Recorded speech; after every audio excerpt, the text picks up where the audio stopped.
Учитель космонавтов Иван Пантелеймонович Габышев родился в 1921 году в селе Качай Нюрбинского района. В 1941 году курсант военно-морского авиационного училища Иван Габышев с первых дней находится на огневых рубежах.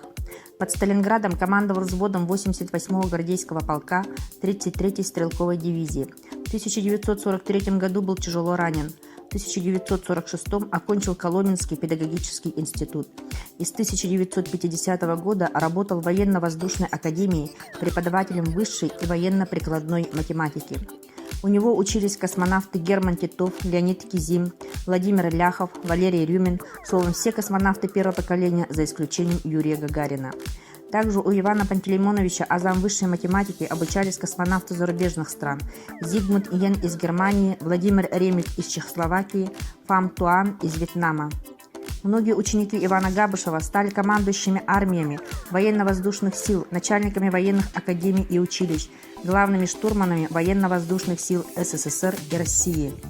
Надеемся, что новое молодое поколение нюрбинцев продолжит дело своих земляков, и мы еще услышим их имена и будем гордиться ими, как и первым поколением нюрбинцев, внесших свой неоценимый вклад в освоение космоса.